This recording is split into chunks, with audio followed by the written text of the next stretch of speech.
Ben lived alone in a small two-story house. The upstairs had a guest room he never used.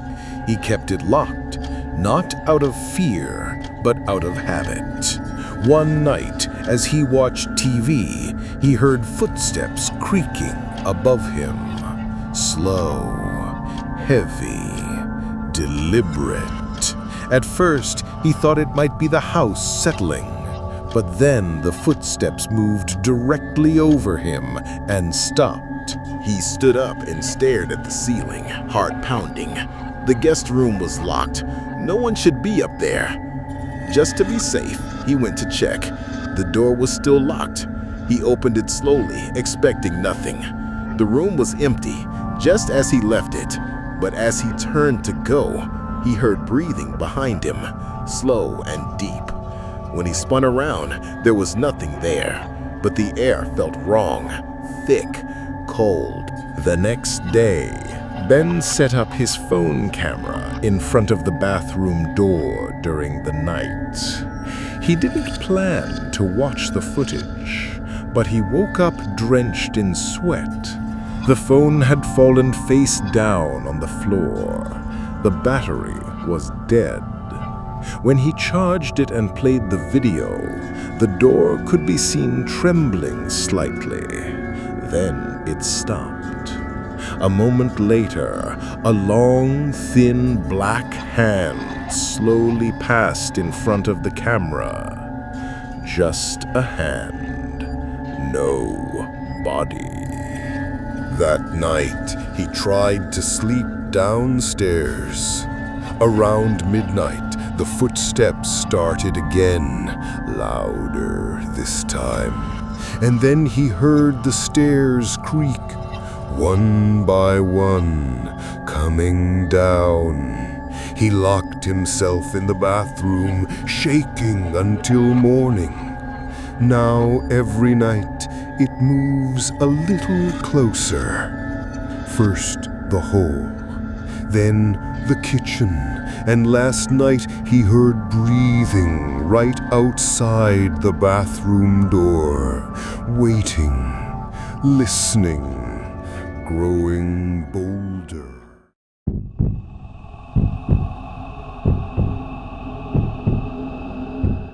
She was just another poor, bedraggled woman, struggling to feed her family.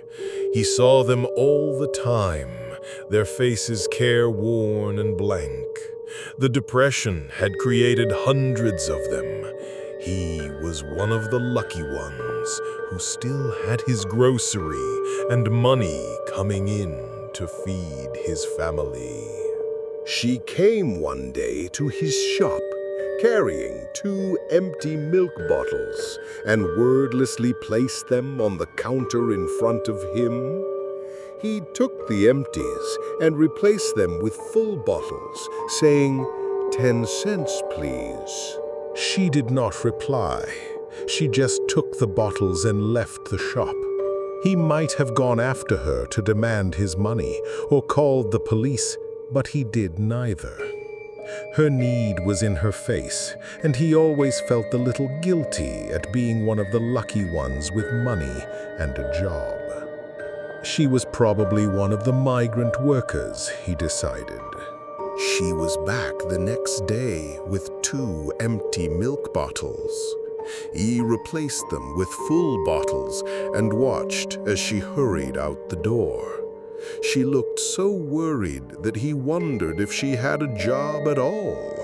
If she came back, he would offer her a part-time position cleaning the store.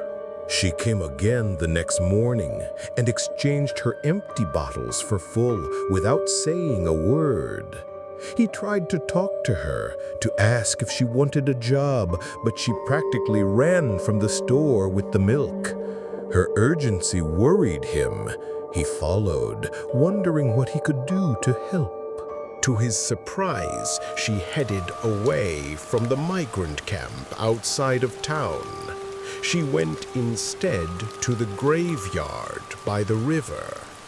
As he watched, She hurried up to a stone marker and then disappeared into the ground. He rubbed his eyes in disbelief. Then he heard the muffled cry of a baby. It was coming from the ground underneath the stone marker where the woman had disappeared. He ran back to the store and phoned the police. Within minutes, the graveyard was swarming with people, and the workers started digging up the grave. When the casket was opened, the store owner saw the woman who had visited his store lying dead within it. In her arms, she held a small baby and 2 full milk bottles.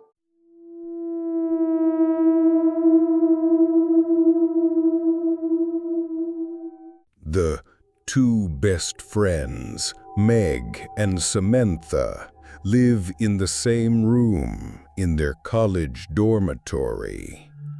One night, Samantha goes out to a party with her date, while Meg stays back to study for the upcoming midterm exams. When Samantha returns from the party, all the lights are off. She doesn't turn them on, thinking her friend is asleep. Early in the morning, Sam tries to wake Meg to discuss the exams. When Meg doesn't respond, Sam hesitantly uncovers her face to wake her up. She is horrified to find Meg's face bruised black and blue, and collapses to the floor in shock. She notices Meg's study table is a mess, and on the wall is a chilling note. "Aren't you glad you didn't turn on the lights?" The murderer must have still been in the room when Sam returned the night before. Sam starts crying, trembling with fear, unable to comprehend what had happened. She backs away toward the door, trying to breathe and think. That's when she notices something strange. The window is slightly open, even though she remembers it being closed before she left. A cold wind creeps in, carrying with it a sense of dread. A terrifying thought creeps into her mind. Was the killer watching her? Was she meant to be a victim too? Why didn't he shut the door behind him? So many questions, no answers, but one thing is clear. Her survival was just a terrifying stroke of luck. She reaches for her phone with shaky hands to call for help, but it's broken, as if someone deliberately smashed it. The room suddenly feels suffocating, and she can't shake the feeling that someone is still watching her. She rushes out into the dark hallway of the dorm, hoping to find someone, anyone.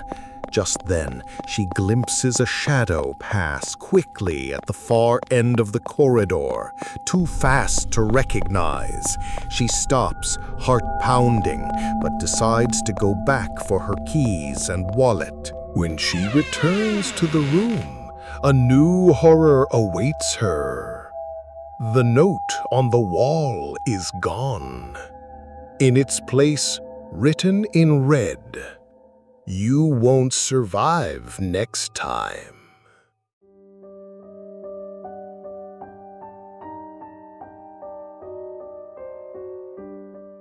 Rowan's backyard sinkhole appeared overnight.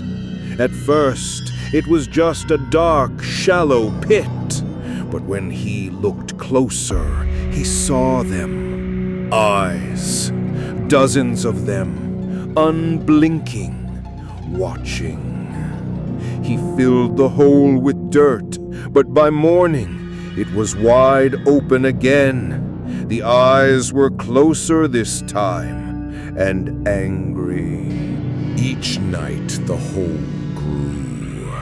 His pets vanished, then his furniture, then his reflection. One evening he woke up at the edge of the hole, dirt under his nails and whispers in his ears. Now Rowan was gone.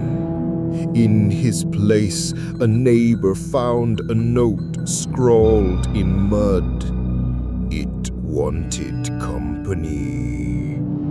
The hole still stares back, hungrier each day. And if you lean too far over, you might just see your own eyes staring back at you, blinking.